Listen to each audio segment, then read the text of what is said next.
Assalamualaikum warahmatullahi wabarakatuh. Selamat berjumpa di YouTube channel inilah.com di acara Inilah Berita yang menghadirkan berita-berita viral hari ini. Langsung saja kita simak berita pertama.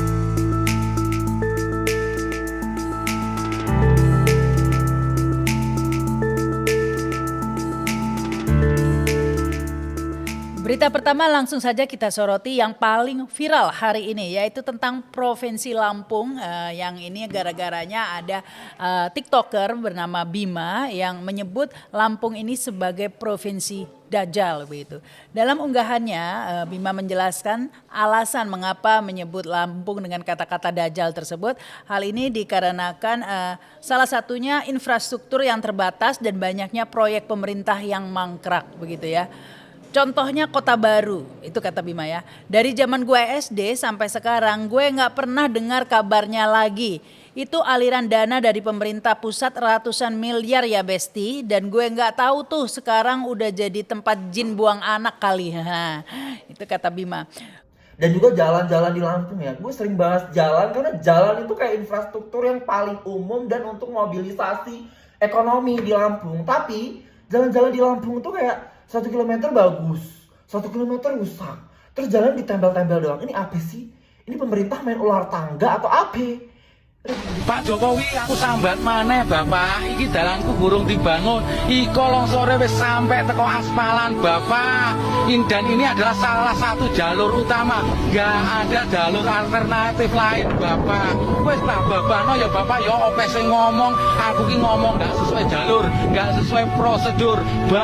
No, sing penting aku di video iso viral, iso teko sampean, nanti sampean ngongkon anak boy sampean bangun dalan iki yo Bapak. Yo, sing mesakno maneh Bapak lek sampai iki longsor, ambulan gak iso liwat, mesti ngundang Doraemon. Inilah ya yang buat saya males pulang ke Rumbia ini, pulang kampung Rumbia ini. Kayak mana enggak oi? Dari lulus SD sampai sekarang udah jadi rentenir ya. Nih, mending zaman dulu baru bisa mancing, sekarang udah bisa bikin waterboard. Nah, bisa berenang kita. Nah, bisa berenang kita. Ini untuk enggak? Gawang bener kalau kata orang Lampung ya, salah mencet tombol hijau ini, salah mencet tombol hijau ya.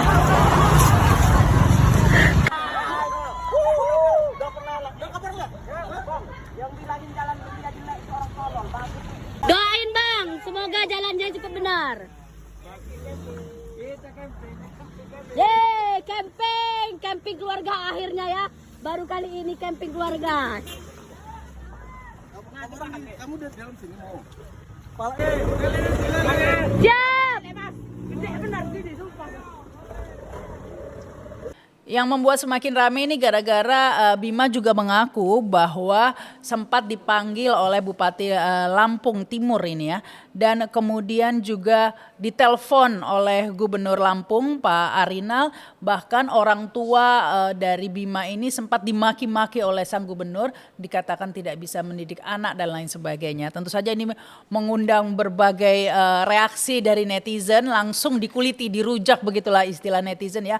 Bahkan sampai harta kekayaan dari gubernur ini juga disoroti. Bukan hanya gubernur KPK ini yang kena imbasnya ya, bahkan pejabat-pejabat di Lampung lainnya juga disoroti oleh netizen. Apalagi ini ada wakil gubernur Husnunia Halim atau yang dikenal sebagai Nuni ya kalau nggak salah itu. Ini juga ramai gara-garanya Nuni ini juga komentar di media sosial menanggapi berita viral yang mengatakan bahwa pemerintah Lampung langsung memperbaiki jalanan yang rusak ya. Ya karena seperti diberitakan sebelumnya bahwa pemerintah Lampung langsung memperbaiki infrastruktur jalan di Lampung pasca dikritik oleh Bima. Nah ini wakil gubernur Lampung Husnunia ini langsung tampil ya mengklarifikasi bahwa apa yang dilakukan oleh pemerintah Provinsi Lampung memperbaiki jalan tersebut bukan dikarenakan viral ya, tapi memang kerja yang yang tengah dilakukan. Nah, ini langsung saja netizen juga menyoroti tentang pribadi dari Husnunia ini ya. Semuanya dirujak tadi itu ya, sampai masalah-masalah pribadi tentang statusnya dan lain sebagainya ya. Apalagi tentang kasus-kasus yang pernah menjerat dari wakil gubernur ini. Demikian juga viral juga pejabat-pejabat lainnya. Ini ada Dinkes Lampung ini ya. Ini juga viral ya, karena memang menarik ya, Dinkes Lampung ini yang bernama Rihana begitu ya. Reihana begitu ya. Ini sudah 14 tahun menjabat sebagai Dinkes di Lampung, nggak diganti-ganti ya. Apalagi suka flexing juga ya, hermenya dan penampilannya itu cincinnya udah kayak Hotman Paris lah ya, banyak banget. Apalagi penampilannya pokoknya menarik perhatian ya. Ini yang dikomentari di netizen dengan gaya jilbabnya saya juga tertarik sih, ini kayak menyerap kearifan lokal begitu loh, kayak apa ya, kayak rumah Minang gitu. Jadi ini juga yang jadi inilah pembahasan ya, karena kok bisa dengan gaji 5 juta bisa berpenampilan seperti itu dengan tasnya yang branded, perhiasannya dan lain sebagainya. Dan seperti biasa akhir-akhir ini ya, dari satu kasus bisa langsung merembet kemana-mana ya. Setidaknya ini selain ke pejabat-pejabat lainnya disorot, KPK juga sudah mulai berkomentar ya, mengatakan akan memantau ini ya pembangunan infrastruktur di sana. Jika memang sering rusak ya, baru 1 atau 2 bulan rusak, itu kemungkinan ada korupsi dalam proyek pembangunannya begitu. Demikian Mahfud MD juga sudah memberikan komentar, aduh hati-hati nih ya, kasus Rafael ini akan terulang kembali, jadi merembet kemana-mana.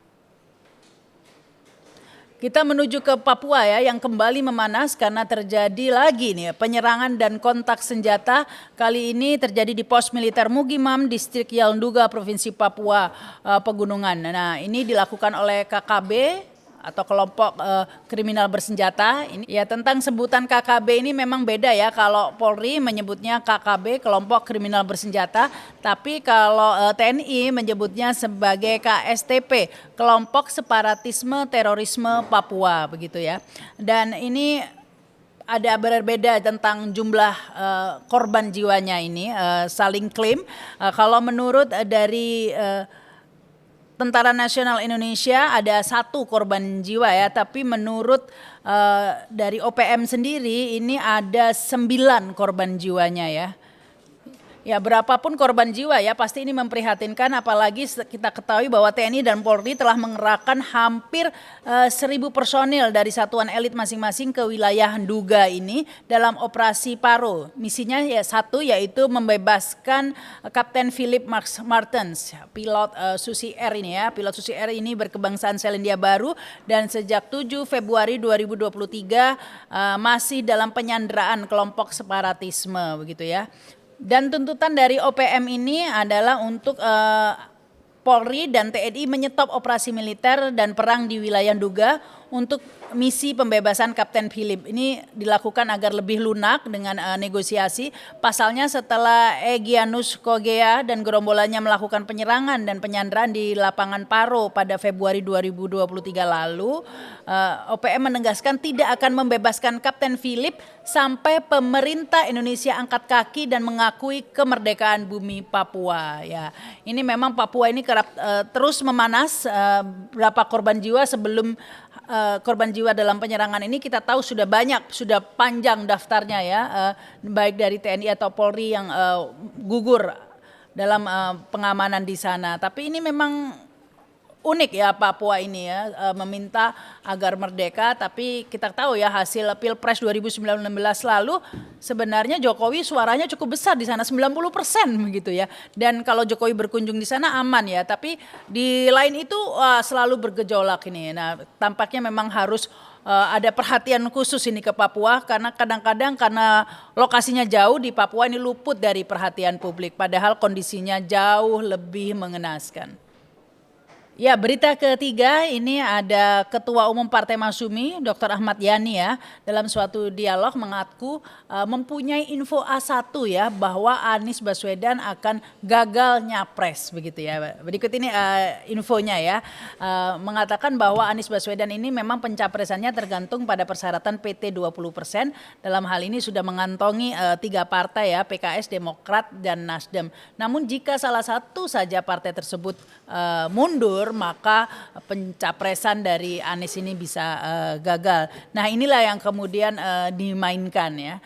Variabel ini tampak dari salah satu upaya Muldoko yang berusaha membegal Partai Demokrat dengan mengajukan PK. Dan selanjutnya ada juga Anas Urbaningrum ini ya, yang mengaku akan buka-bukaan begitu ya terkait kasus Hambalang. Seperti kita ketahui dalam kasus Hambalang ini sempat konon begitu ya, disebut-sebut ada Ibas ya, Edi Baskoro, putra dari SBY ini yang terlibat dalam kasus tersebut, dan ini yang kemudian akan dijadikan tekanan begitu ya pada Demokrat untuk mencabut dukungannya kepada Anies ya. Karena memang Ibas ini meskipun sempat disebut-sebut tidak pernah diproses hukum, tapi apakah ancaman ya akan diproses hukum ini akan membuat Demokrat kemudian menarik dukungannya, ya kita tidak tahu ya, masuk akal juga ini ya prediksinya. Kemudian Nasdem juga diprediksi akan mencabut dukungannya karena dihadapkan pada pilihan tokoh-tokoh partainya ini akan dipenjarakan, begitu ya, ini kata Ahmad Yani. Yang lebih spektakuler lagi nih ya, rezim akan menggunakan instrumen hukum seperti KPK ya. Kita tahu saat ini Firly Bahuri tengah adu kuat-kuatan tentang kasus Formula E dan juga kasus-kasus lainnya begitu ya, untuk kemudian menjadikan Anies sebagai tersangka. Masih menurut info A1 dari Ahmad Yani tadi mengatakan bahwa masalah Anies akan dijadikan tersangka ini sebenarnya sudah disurvei dengan hasil yang tidak diumumkan, bahwa jika hal itu akan dilakukan maka tidak akan terjadi perlawanan rakyat yang begitu kuat ya. Hal ini sudah dilakukan, sudah dites begitu ya, dengan pembunuhan 6 laskar FPI, terbukti perlawanan rakyat tidak begitu kuat dan itu kemudian tetap berlangsung. Demikian juga militansi yang dianggap saat ini sudah melemah. Ya, tentu saja kita tidak harus percaya informasi ini, namun dalam penjelasan dan perkembangan informasi saat ini ya, hal ini memang sangat logis ya, karena kita tahu dari berbagai pemberitaan, berbagai upaya dilakukan ya untuk menjegal Anies ini sudah disebutkan, sudah dibahas sebelumnya ya, kita ikuti di pemberitaan. Selain itu kita lihat bagaimana Jokowi yang sibuk sekali sepertinya ya bermanuver untuk menyiapkan capres pendukungnya ya, seperti ada ketakutan begitu ya, jika Anies berkuasa nanti maka tidak akan melanjutkan pembangunannya. Bahkan masih berdasarkan info A1 ini juga ya, ada survei-survei dari lembaga survei yang terkenal, sebenarnya hasilnya ini tidak diumumkan, menunjukkan bahwa Anies Baswedan menempati posisi pertama, jauh meninggalkan calon-calon lainnya. Yang jelas meskipun kita tidak tahu hasil survei tersebut benar atau tidak, tapi kita ketahui dari berbagai manuver yang dilakukan, ini menunjukkan bahwa Anies Baswedan adalah bakal calon presiden yang serius begitu ya, sehingga untuk menghadapinya sampai Presiden Jokowi juga mengerahkan koalisi besar partai-partai pendukung pemerintah dan lain sebagainya, sehingga ya tadi itu logis juga ya dari info A1 ini. Dan itu dari segi nasional, tapi ada juga segi internasionalnya juga ini yang disampaikan oleh Ahmad Yani ya. Menurut Ahmad Yani ini, Anies Baswedan juga mendapat simpati dari negara-negara demokrasi secara internasional, dalam hal ini Amerika, dikarenakan Anies dapat mengimbangi begitu ya dominasi Cina di Indonesia. Fenomena ini terlihat ketika tahun lalu ini ya, ada Dubes Amerika Serikat Sung Yong Kim yang mengunjungi markas PKS ya. Ini kita ketahui bahwa PKS mengusung Anies, dan pesan yang dikirim dari Dubes Amerika Serikat ini kepada rezim adalah bahwa Amerika Serikat tidak lagi bermasalah dengan Islam begitu. Selain itu beberapa bulan sebelumnya pada April 2022 Kemenlu Amerika Serikat merilis laporan tahunan pelanggaran HAM di berbagai negara. Dan untuk Indonesia, laporan itu menyatakan pembunuhan 6 laskar FPI adalah unlawful killing. Nah, inilah yang kemudian dikatakan bahwa Anies juga mendapat simpati dari dunia internasional sehingga menjadi ancaman serius ya bagi capres-capres atau pihak-pihak berkepentingan lain di Indonesia. Kita sampai pada berita keempat, ini ada Bupati Nonaktif Kepulauan Meranti Riau, Muhammad Adil, yang belakangan ini mendapat perbincangan publik begitu ya, dikarenakan telah menggadaikan aset pemerintah atau gedung pemerintah sebesar 100 miliar ke Bank Riau pada 2022. Gedung yang digadaikan adalah Mes Dinas PUPR dan Kantor Bupati Meranti ya. Pelaksana tugas atau PLT Bupati Kepulauan Meranti Asmar mengatakan uang pinjaman sebesar 100 miliar itu digunakan untuk kepentingan membangun infrastruktur jalan. Dengan adanya pinjaman tersebut, maka Pemkab Meranti harus membayar cicilan sebesar 3,4 miliar per bulan ya. Saat ini angsuran utang yang sudah dibayar pihak Pemkab Meranti adalah 12 miliar. Ini memang berat ya, setiap bulan yang harus dibayar sebesar 3,4 miliar, mau dicari kemana uang sebanyak itu? Kemampuan keuangan kita tidak cukup, kata PLT Bupati Kepulauan Meranti Asmar tadi ya. Terkuaknya kantor Pemkab Meranti yang digadaikan ini terjadi setelah M. Adil ditangkap oleh KPK dalam sebuah OTT bersama beberapa pejabat Kabupaten Meranti lainnya ya. Dalam penangkapan tersebut kemudian M. Adil ini ditetapkan menjadi tersangka kasus suap menyuap.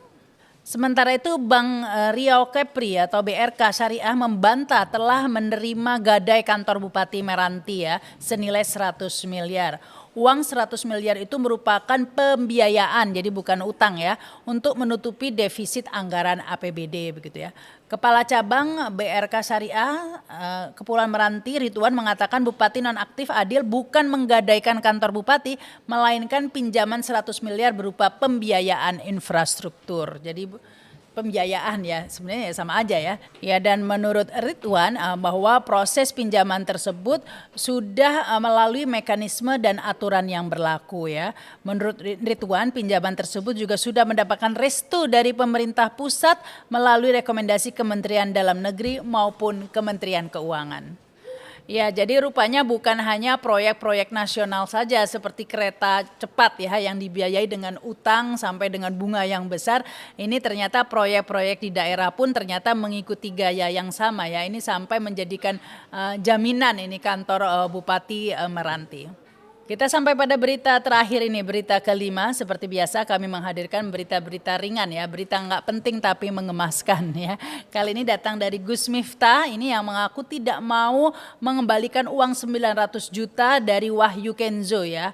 Kita ketahui bahwa Gus Miftah ini menjadi salah satu sosok yang ikut terseret dalam pusaran kasus robot trading ilegal Auto Trade Gold atau ETG ya. Hal ini terjadi ya gara-gara Wahyu Kenzo yang terkait kasus robot trading ilegal tadi memenangkan lelang belangkon milik Gus Miftah sebesar 900 juta rupiah ya ini, dan ternyata uang tersebut merupakan bagian dari tindak pidana pencucian uang TPPU.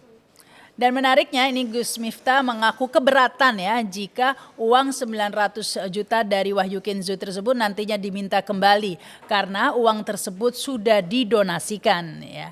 Hasil penjualan belangkon sudah saya donasikan dan amalkan. Dasarnya apa harus dikembalikan? Toh saya tidak tahu uang itu haram atau tidak. Begitu kata Gus Miftah ya. Komentar Gus Miftah ini menjadi pembahasan dikarenakan memang kita ketahui pada kasus-kasus sebelumnya biasanya ini dikembalikan begitu ya jika terkait dengan TPPU. Kasus terakhir yang terjadi ini ada Brigita Manohara, presenter TV One yang telah mengembalikan ini ya mobil maupun uang pemberian dari Bupati Membramo Tengah Riki Hampanggawa sebesar 480 juta rupiah.